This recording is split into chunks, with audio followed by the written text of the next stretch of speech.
Hi எல்லாருக்கும். இன்றைக்கி எனக்கு வந்து ஒரு ப்ரௌனி ஆர்டரும் குக்கீஸ் ஆர்டர் பற்றி தான் சொல்ல வந்தேன். இன்றைக்கி வந்து 1/4 கிலோ ப்ரௌனி ஒருத்தவங்க கேட்டிருந்தாங்க அவங்க கிட்ஸ்க்காக. அதை வந்து பேக் பண்ணி நம்ம எடுத்துட்டோம். அதே மாதிரி 8 மந்த்ஸ் ஒரு குழந்தைக்காக ராகியில் அதுவும் கருப்பட்டி வச்சு குக்கீஸ் கேட்டிருந்தாங்க. அதை நம்ம ஃபஸ்ட் டைம் ட்ரை பண்ணியிருந்தோம். சூப்பராக டர்ன் அவுட் ஆயிருந்துச்சு. அதுவும் அழகாக பேக் பண்ணி வச்சாச்சு. இப்போ இந்த மாதிரி எனக்கு எப்பயுமே ஒருத்தவங்க டிஃப்ரெண்ட்டாக கொடுக்கும்போது எனக்கும் அதை செய்யணுன்ற ஆர்வம் அதிகமாகுது. ஸோ உங்களுக்கும் அந்த மாதிரி டிஃப்ரெண்ட்டாக எதனா வேணும்னா மறக்காமல் கமெண்ட் பண்ணுங்கள். நான் ட்ரை பண்ணிவிட்டு உங்களுக்காக அதை கண்டிப்பாக பண்ணி காட்டுறேன். ரெசிபியும் உங்களுக்காக நான் அதை அப்லோட் பண்ணுறேன். இப்போ இந்த 1/4 கிலோ ப்ரௌனியை நான் மெஷர் பண்ணி எடுத்துக்கிறேன். இது கொஞ்சம் எக்ஸ்ட்ராவாகவே இருந்துச்சு. ஸோ நான் கிளிங் ரேப்பில் ப்ளேஸ் பண்ணி எடுத்துகிட்டு இருக்கேன். நம்மக்கிட்ட இந்த ஃப்ரைடே வரைக்கும் 10 ப்ரௌனி பைட்ஸ், அதாவது 10 ப்ரௌனி பைட்ஸ் வந்து 199 வித் ஃப்ரீ ஷிப்பிங்கோட ஆஃபர் போயிட்டுருக்கு.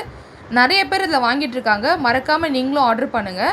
இது ஃப்ரைடே 12 PM, அதாவது மதியானம் 12க்குள்ளே நீங்கள் ஆர்டர் பண்ணால் தான் உங்களுக்கு இந்த ஆர்டர் வந்து ப்ளேஸ் ஆகும் இந்த ஆஃபரில்.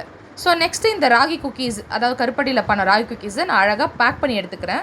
இந்த ரிவ்யூ வந்து ரொம்ப அழகாகவே கொடுத்துருந்தாங்க. அவங்க கிட் வந்து அழகாக இதை சாப்பிட்டாங்கன்னும் அவங்களுக்கும் ரொம்ப பர்சனலாக இது ஃபேவரட்டாக இருந்துச்சுன்ட்டு, அதேமாரி அந்த ப்ரௌனியும் அவங்க குழந்தைக்கு ரொம்ப பிடிச்சிருந்துச்சின்னு சொல்லியிருந்தாங்க.